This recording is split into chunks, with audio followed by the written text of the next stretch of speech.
Okay, boleh nampak dengan jelas tak skrin ni? Saya dah share kan? Boleh nampak tak? Respond please.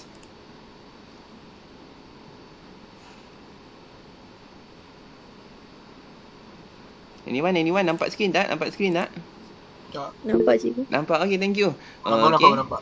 Kita mulakan dengan tajuk pertama tingkatan 4. Mula kita tengok revision ni secara menyeluruh. Kemudian baru kita tengok soalan-soalan peperiksaan. Okay? Pertama kita tengok ni adalah kitaran perakaunan. Kalau kita ingat balik tingkatan 4, tajuk pertama kita belajar adalah kitaran perakaunan. So semua orang tahu dah kitaran ni. Bermula daripada kita punya dokumen sampai kita dapat buat penyata kewangan. Ingatlah step ni sebab step ni akan masuk dalam kertas soalan. Okay? Kertas 1 peperiksaan. Okay, kemudian dalam bab awal juga masa tingkatan 4 kita kena kenal pasti yang kita panggil jenis-jenis perniagaan. Pada waktu tu awak tahulah bahawa milikan ni terbahagi kepada 4, iaitu milikan tunggal, perkongsian, syarikat dan juga koperasi. Okey, ingat milikan tunggal seorang lah, tak ada masalah. Perkongsian ni dia ada 2 jenis, ada perkongsian biasa, ada perkongsian profesional. Kalau perkongsian biasanya adalah 2 hingga 20 orang. Tapi kalau profesional, had dia lebih daripada 20 orang. Okey, had dia lebih daripada 20 orang kalau profesional. Biasa contohnya macam kedai makan. Okey, kedai makan Ali Abu, so ada 2 orang.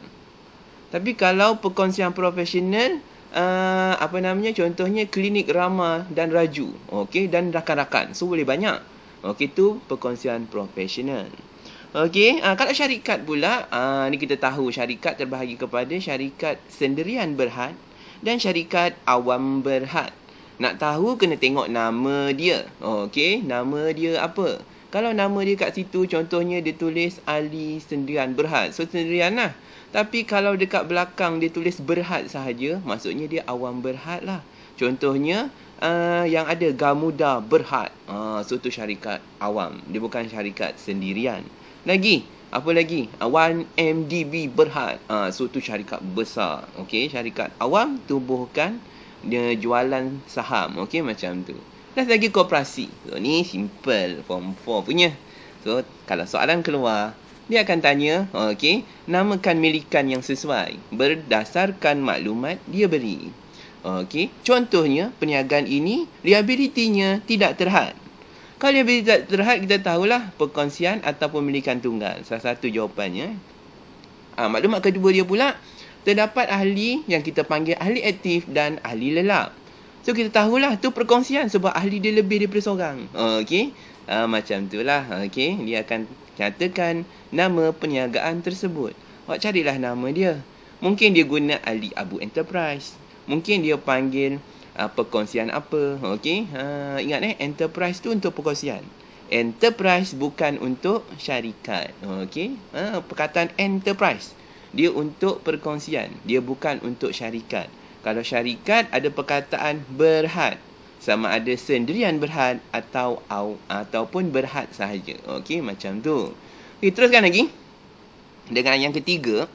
Pada tajuk itu, masa kita tingkatan 4, kita belajar satu benda nama dia catatan kontra dan klasifikasi akaun. Okey, ni simple lah. Yang ni bahil. Okey, belanja aset, klasifikasi akaun. Saya dah kata dah. Okey, akaun ni, kalau kita nak kuasai dia, kita mesti kuasai 5 tambah 5 tambah 5. 5 yang pertama adalah belanja, aset, hasil, ekuiti pemilik dan liability. 5 yang kedua, kontra. Apa dia kontra? Okey, kontra yang pertama, susut nilai ni ditulis. Kontra kedua, PHR. Kontra ketiga, ambilan. Kontra keempat, pulangan, jualan. Kontra yang kelima, pulangan, belian. Okey, ni dia 5 kontra. Ada 5 lagi. Kenapa dia tak tulis kat sini? Sebab dia tak advance. Kita advance daripada ni. Okey, 5 lagi, audit. Sorry ya. Okey, audit ni adalah sesuatu yang kita akan masukkan dekat dalam belian nanti. Okey, belanja-belanja belian. Angkutan masuk, upah belian, duty import, insurans belian, cukai belian. So, bila belajar akaun, awal lagi saya beritahu. Mesti kuasai klasifikasi akaun. Iaitu bahil. Lagi awak kena tahu kontra dan awak kena tahu audit. Awak tahu semua tu, insya-Allah masa depan yang cerah. Okey. Jadi, dalam tingkatan 4 juga seterusnya, pelajar diperkenalkan dengan charter account. Okey, charter account ni kalau bagi siapa yang lupa adalah bila soalan akan keluar. Okey, soalan kertas 1 keluar. Dia akan kasi awak charter macam ni. Okey, charter kod ni. Kod kat atas ni. Okey, dia kasi kod yang atas ni sahaja contohnya. Okey. Kemudian soalan dia tanya. Dia tanya, okey, apakah kod yang sesuai bagi insurans? So, awak tahulah kalau insurans kategori dia belanja, kod dia mesti 3,000 hingga 399. Ni contohnya insurans 3,002. Okey lah tu sebab dia antara 3,000 hingga 399. Kalau contohnya dia tanya, apakah kod akaun yang sesuai bagi kenderaan? So, kenderaan. Aset. So, awak tahulah kod dia mesti 1,000 hingga 1999. Okey. So, ni dia kod charter account. Dan soalan ini biasanya keluar 1 untuk peperiksaan kertas 1. Okey, dia suruh kita cari kod untuk satu-satu satu-satu kategori akaun tersebut lah. Okey, dia cakap contohnya insurans Prabaya kata dia. Okey, kod dia apa? So, insurans Prabaya, kita tengok dekat dalam jadual yang dia kasih tu, bukan nak kena hafal, dia kasih. Oh, insurans Prabaya ni aset semasa. Ni lah. 1,000 hingga 199. Jawapan mesti ada. Okey, jawab sahaja. Okey, soalan senang. Okey, kalau keluar. Lagi, dalam tingkatan 4 juga dia ajar kita macam mana untuk kita lihat perniagaan tu bergerak. Okey, yang kita panggil dokumen lah. Okey, awak kena tahu dan ingat dokumen tu macam mana berlaku. So, dalam tajuk ni awak boleh tengok, okey, andai kata kita beli barang. Okey, kita beli barang secara tunai. Apa sebenarnya berlaku? Apa dokumen yang terlibat? Tu dia. Okey, ni dia beritahu. Okey, dalam nota ni secara ringkasnya memaklumkan bahawa kalau contohnya kita beli barang secara tunai. Okey, kita pergi kedai, lepas tu kita tengok barang tu, kita ambil, kita bayar. Bila kita bayar dengan tunai ataupun dengan cek. Okey, terpulanglah pada kita kan. Okey, kita bayar dengan tunai ke dengan cek ke, kita akan dapat satu dokumen namanya bil tunai. Kalau kita tak dapat bil, kita dapat slip daftar tunai. Okey, macam tu. So, kalau soalan tanya, apa je dokumen yang terlibat dalam urus niaga tunai? Maksudnya, bila beli barang terus bayar, apa dokumen yang terlibat? Yang terlibat adalah pertama, bil tunai atau slip daftar tunai. Yang kedua, dokumen yang terlibat adalah sama ada kalau bayar guna cek, ada keratan cek. Kalau awak bayar guna perbankan elektronik, awak ada slip perbankan, okey? Slip pindahan wang. Tapi kalau awak bayar guna duit cash, awak tak ada bukti lain dalam dokumen urus niaga kecuali bil tunai sahaja, okey? So, urus niaga tunai ni senang je, satu je dokumen, bil tunai, okey? Tapi perniagaan biasanya jual beli barang secara kredit. So, yang ni lah yang biasa keluar. Okey, dia suruh awak susun atau cari yang hilang. Okey. Dihilangkan satu. Okey, dihilangkan step 3. Invoice ni dia padam. Okey. Ambillah contoh invoice tu, dia lagi padam. Sekejap Ada pen kat sini. Oh, tak ada. Okey, saya kena tukar select tool. Boleh pen ke? Tak boleh. Okey, yang ni tak boleh edit. Tak apa. Okey. So contohnya invoice ni dia padam. So kita kena fikir. Mula-mula pesanan belian, nota serahan, lepas tu apa? Okey. So sebenarnya benda ni kita boleh ingat dengan mengandaikan kita beli barang. Okey. Apa maksudnya? Kita kena andaikan kita ni beli barang secara hutang. Sebagai seorang peniaga, bila kita nak beli barang, pertama, okey, dia tak ada kat sini tau. Okey, tapi ada benda ni. Apa dia?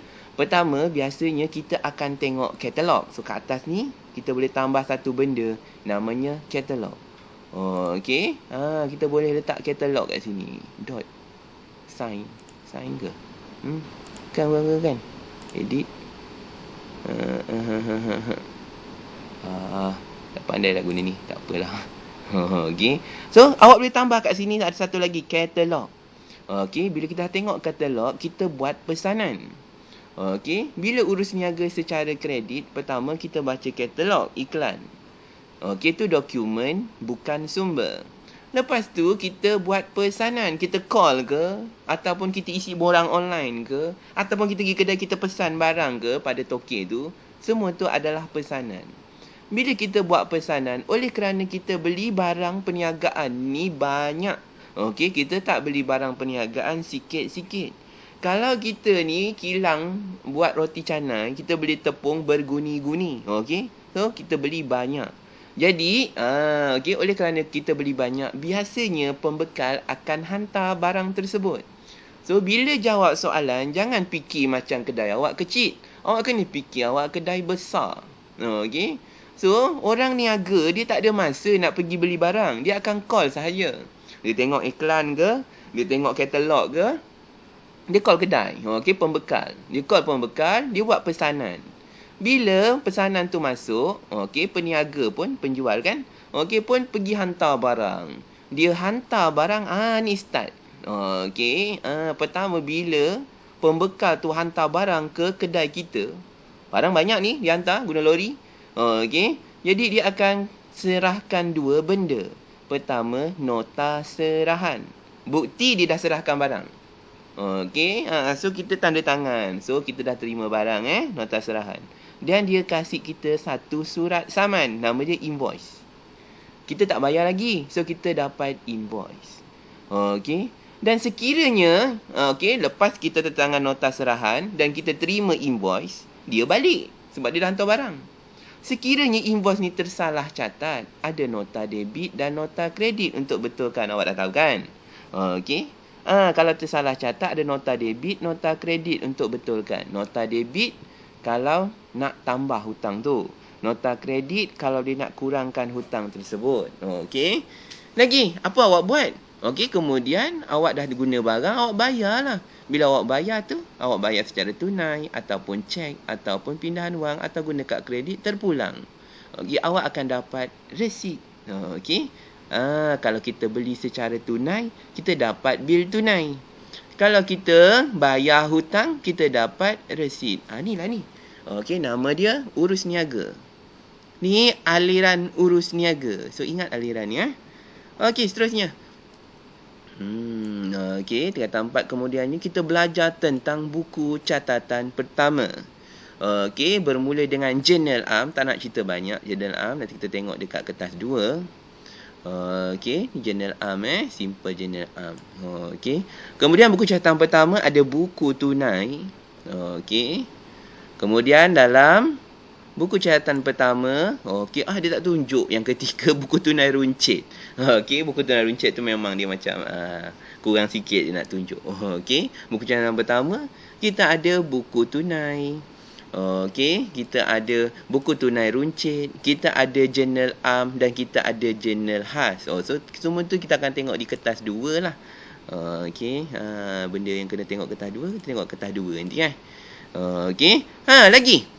Masa kita dah habis belajar tentang buku catatan pertama, okey, kita masuklah tajuk yang paling popular, okey, iaitu ledger. Okey. Kenapa dia popular? Sebab dialah yang diperkenalkan oleh Luca Pacioli, iaitu ledger.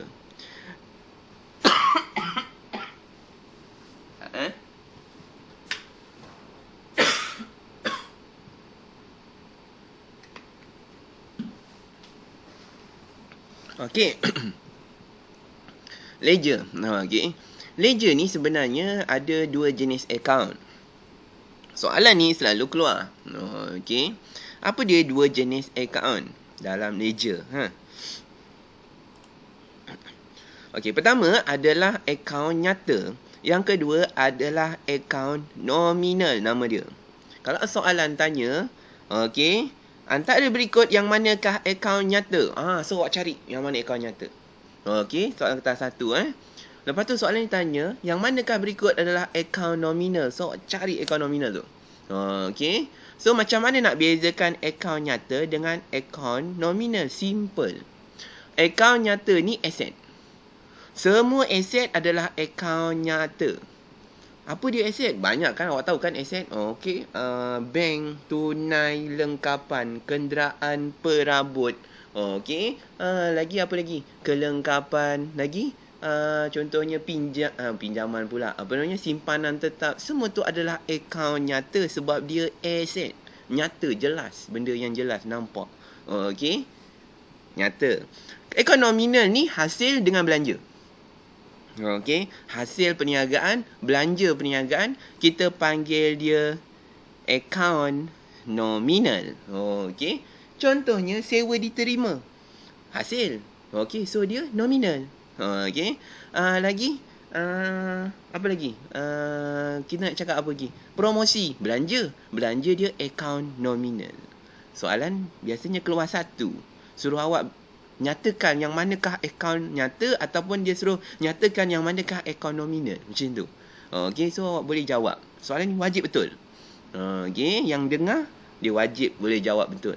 Okey, macam tu. Okey, soalan nombor 2. Soalan nombor 2 pula okey, sorry Okey, dalam tajuk ni juga dia ajar pelajar dalam akaun dalam ledger ni. Okey, awak belajar tentang catatan Luca Paicoli. Nama dia catatan bergu. Catat 2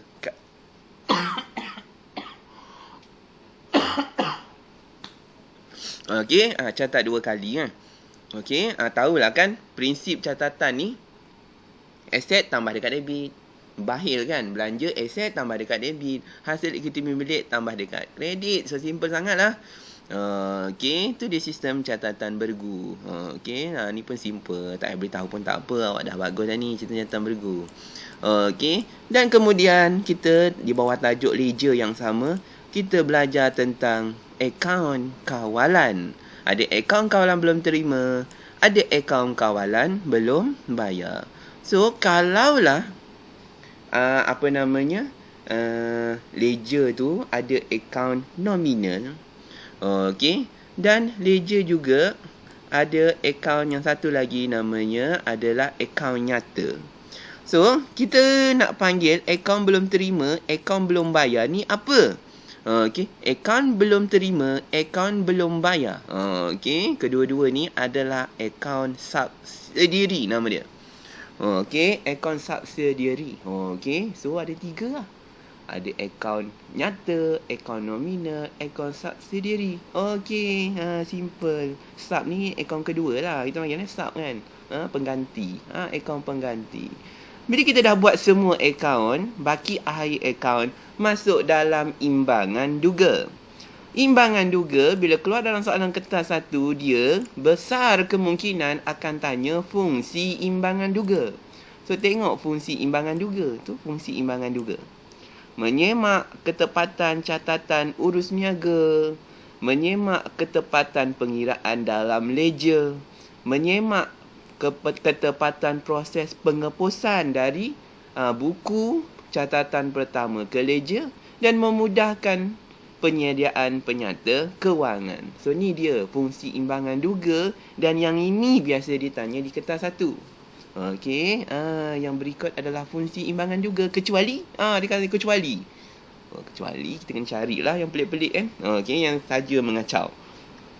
Lagi imbangan duga ni kita tahu lah format dia Okey, bahil belanja aset sebelah debit, hil hasil ekuiti milik liability di sebelah kredit. Okey.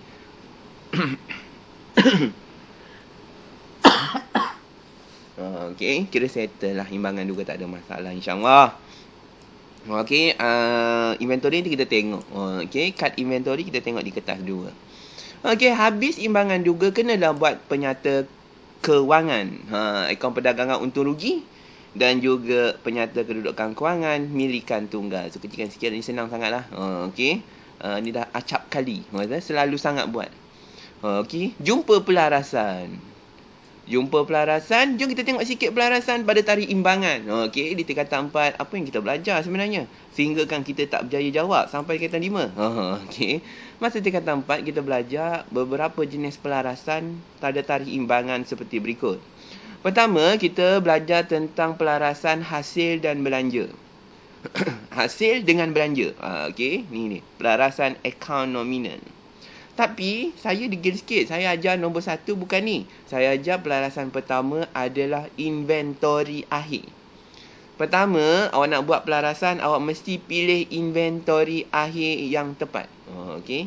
Jap saya tunjukkan satu nota yang unik sikit. Nota tangan. Tingkatan 4. Okey.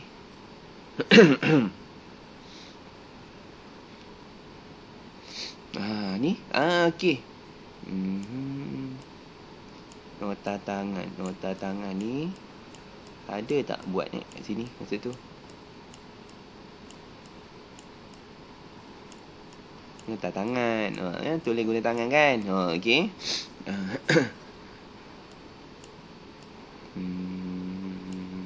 Apa? Susut nilai, hutang lapuk. Oh, tak ada lah. Kat sini pun tak ada.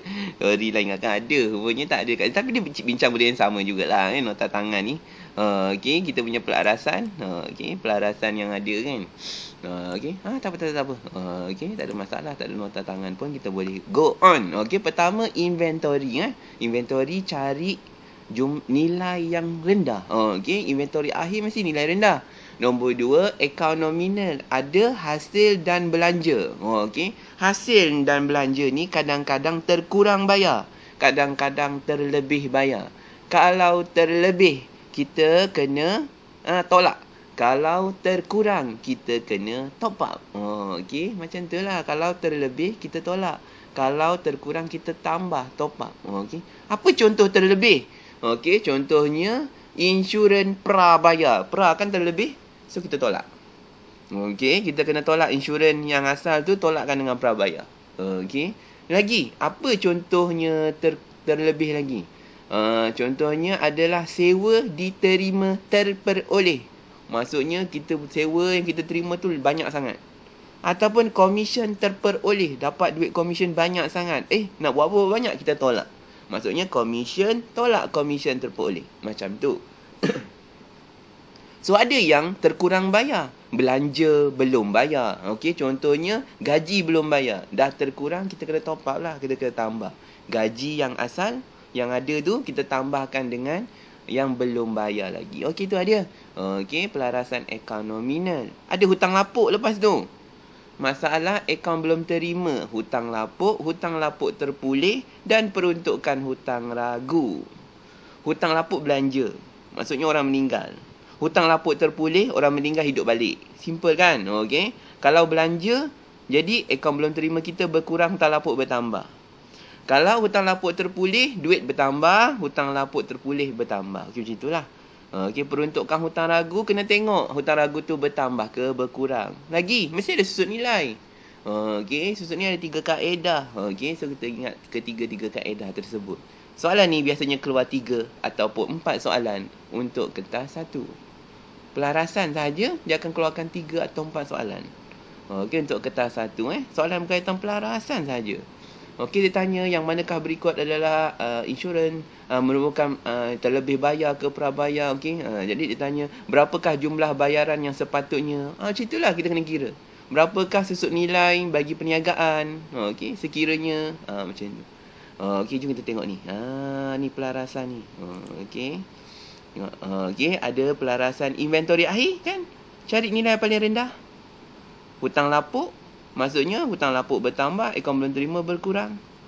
PHR, so kita kena tengoklah dekat akaun perdagangan untung rugi, tengok. PHR lama tu kita bandingkan dengan yang baru. Okey, kalau nampak bertambah hasil, kalau berkurang belanja. Okey. Kita tengoklah kalau contohnya hasil kita tulis pertambahan hutang lagu. Hasil pengurangan hutang ragu. Kalau belanja pertambahan hutang ragu, nak selamat tulis hutang ragu. Okey, macam tu. Okey, jadi PHR yang kita kira tolak dekat ABT. Okey, macam tu Susut nilai ada 3 kaedah. Okey, lagi ada hasil dengan belanja yang terlebih. So kita tolak lah. Tolak. Okey, kalau hasil dengan belanja tu terkurang, kita tambah. Okey, macam tu. Jadi ni dia. Okey, pelarasan tajuk tingkatan 4. Okey. Awak dah hujung form 5. Awak dah form 5 plus kita panggil. Dah tak ada masalah, insya-Allah. Okey, kesilapan dan imbangan duga boleh berlaku. Okey. Imbangan duga yang kita hasilkan mungkin berlaku kesilapan. So, tajuk terakhir tingkatan 4 dia kata kesilapan. Imbangan duga dibahagi kepada 2. Kesilapan ketara dan tidak ketara. Okey, obvious ke tak obvious macam tu Okey. So, kesilapan ketara maksudnya kita nampak lah benda tu silap. Tak ketara ni maksudnya kita tak nampak benda tu silap dan tak boleh tengok dengan mata. Tu maksudnya tidak ketara. Apa contohnya kesilapan ketara? Pertama adalah tertinggal. Nampak sangat tak ada, so tertinggal, so kita tambahlah. Okey. Lagi silap prinsip. Okey, contohnya dia belanja ni, contoh kat sini dia kata belanja membaiki kenderaan. Okey, dia masukkan dalam belanja. Sepatutnya jangan letak kat belanja, kena letak kat belanja membaiki kenderaan. Okey, macam tu. Okey, ataupun belanja membaiki kenderaan dia masukkan dalam belanja am. Tu lah salah prinsip namanya. Okey, salah amount. Nampak jelas lah salah amount.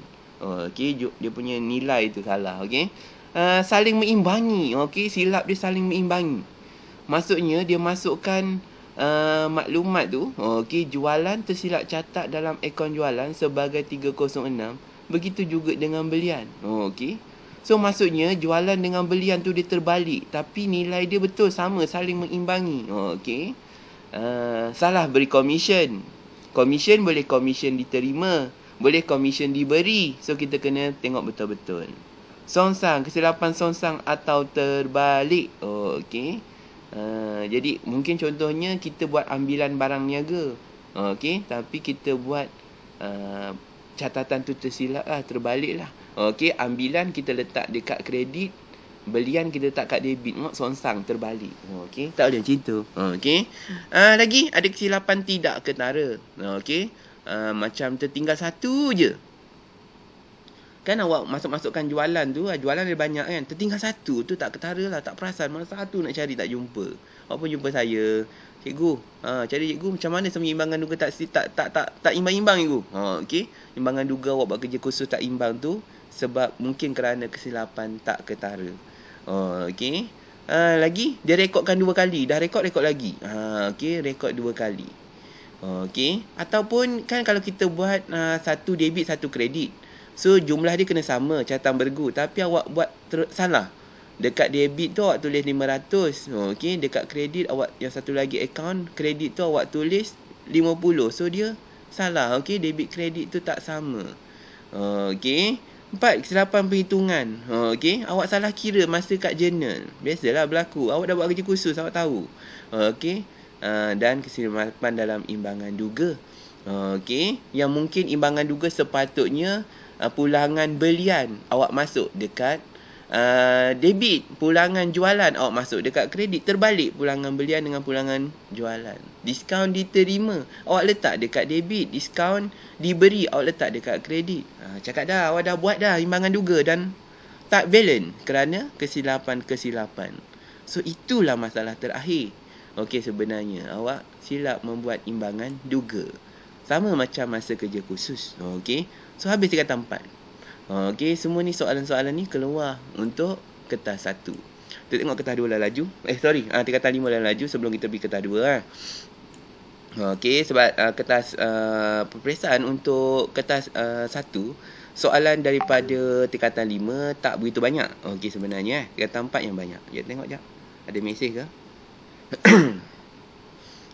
Okey, ada 21 setakat ini. Kembalikan. Okey. Ya, nak baik.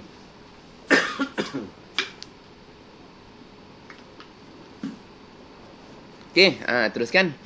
So, masih kita masuk tingkatan 5 kan. Okey, kira awal tahun lepas lah. Tingkatan 5. Okey, kita belajar yang pertama sekali adalah analisis tafsiran untuk membuat keputusan, analisis nyata kewangan. So, ingat semua formula yang ada awak kena ingat. Okey, analisis ni ada 3 pengguna utama. Okey, saya terus tunjuk ni. Keberuntungan untuk pelabur. Okey, keberuntungan untuk pelabur. Contohnya, ada kita nak tarik minat pelabur. Okey, kita kena tengok analisis yang mana soalan dia kan. Awak cari sama ada tengok tokokan ke, margin untung kasar ke, pulangan atas modal ke. So, yang tu sebenarnya tujuannya untuk menarik pelabur. Pengguna dia, pelabur. Okey, orang yang akan melabur dengan syarikat kita. Ataupun kita kalau nak melabur di syarikat orang, kita tengok keberuntungan. Pengguna yang kedua adalah pemberi pinjaman, bank pihak bank. Kalau soalan tanya pihak bank, dia akan tengok yang mana. Dia tak cakap kecairan. Dia suruh yang manakah digunakan untuk pihak bank membuat keputusan. So awak tengok nisbah semasa atau nisbah ujian asid.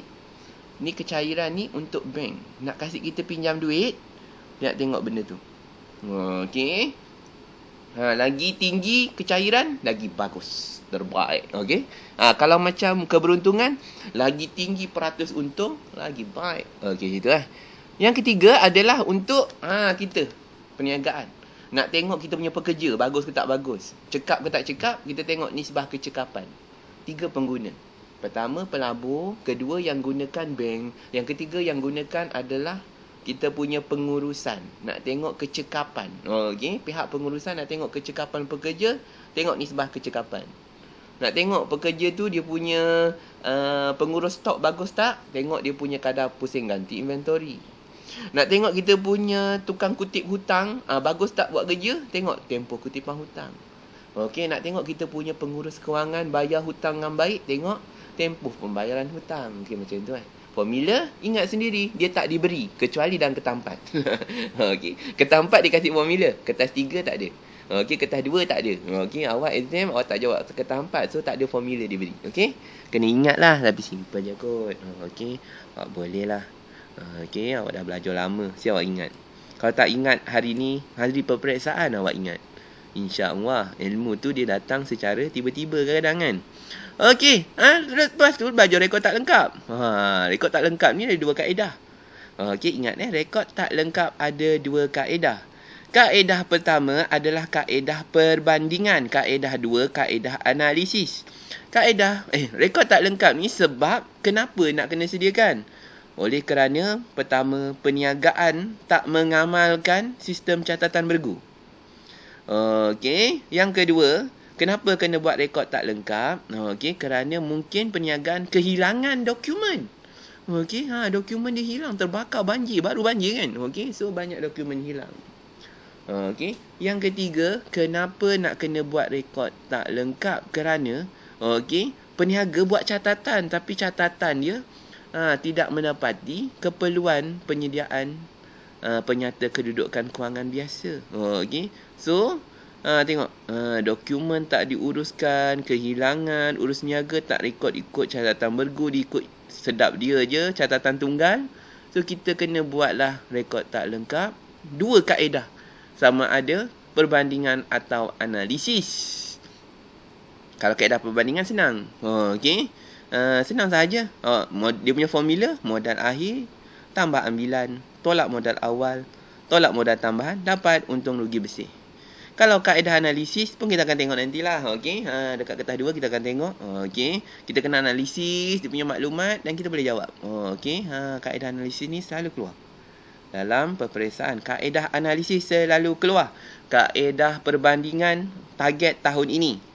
Okey, maksudnya ada cikgu target tahun ini keluar kaedah perbandingan. Tapi kalau soalan peperiksaan, biasanya keluar kaedah analisis. So, kena tahu dua-dua lah. Okey, sekiranya nak menjawab soalan tersebut. Lagi, di tengah tadi kita tengok belanjawan tunai. Nanti kita akan jelas lebih lanjut belanjawan tunai. Okey, kita dah belajar belanjawan tunai masa tu Okey, dan kita belajar penyata penyesuaian bank. Okey, juga kita tengok dalam kertas 2 nanti. Penyata penyesuaian bank. Sebab dia tak balance, tak sama, kita kena buat penyata penyesuaian bank. Okey, saya dah hantar nota pada awak cara nak buat. Okey. Lepas tu, kita tengok perkongsian. Okey, perkongsian ni. Mana perkongsian? Tiba realisasi dah bubar je. Perkongsian tak ada. Mana perkongsian? Tengok. Okey, dia alih kat mana perkongsian kat sini perkongsian. Okey. Perkongsian. Okey. Tengok kita belajar perkongsian. Perkongsian ni dia ada akta tau. Okey, soalan akan keluar berkaitan akta ni. Okey, contohnya soalan ni saya tanya saya tanya awak contohnya. Sekiranya perniagaan tidak menetapkan sebarang peraturan ataupun perjanjian perkongsian. Okey, maksudnya perniagaan dia tak buat janji tentang perkongsian. Berapakah faedah atas ambilan yang perlu dibayar oleh perkongsi? Berapa faedah atas ambilan? Berapa? Dia tak buat perjanjian. So, faedah atas ambilan berapa? Kalau kita tengok dekat sini, faedah atas ambilan tak ada dalam akta perkongsian. Tengok. Mana ada faedah atas ambilan? Maksudnya, kalau tak ada perjanjian perkongsian, faedah atas ambilan kosong. Okey. Kalau tak ada perjanjian perkongsian, faedah pinjaman 8%. Okey, untung rugi kasih sama rata. Okey. Tak ada faedah atas modal, tak ada perkongsi yang dibayar gaji.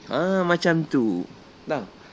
Okey. Ni dia. Atau perkongsian ni dia jadi sekiranya tak ada perjanjian perkongsian.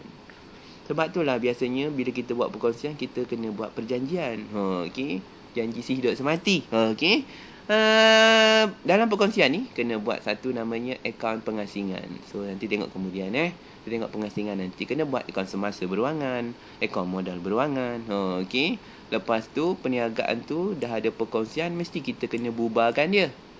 Nama dia pembubaran perkongsian. Tu. Okey. Dah tak suka sama suka, kita bubarkan. Kita tengok nanti pembubaran perkongsian. Lepas tu masuklah pada syarikat berhad. Kan dah nak habis dah. Okey. Ingat syarikat berhad. Okey. Dan juga syarikat awam berhad. Okey. Syarikat berhad dan ada syarikat awam berhad. Sendirian berhad. Okey. Dan juga awam berhad. Dua jenis syarikat. So baca lah. Okey. Senang syarikat ni. Okey. Dah belajar syarikat, dah kira dividen, insurans dia punya tu semua, masuk bab akhir, kos pengeluaran. Okey, sampai titik pulang modal. Okey, kos pengeluaran ada titik pulang modal ni, titik pulang modal. Titik pulang modal. Okey, ekonomi kan? Simple ekonomi. Betul sikit. Dia kata TPM. Jom kita tengok nanti soalan ni dekat dalam kertas 2. Habis dah semua tajuk-tajuk di tingkatan 4 dan tingkatan 5. Okey, sebenarnya awak boleh baca laju dalam tempoh kurang sejam kot. Awak dah boleh berjaya dah.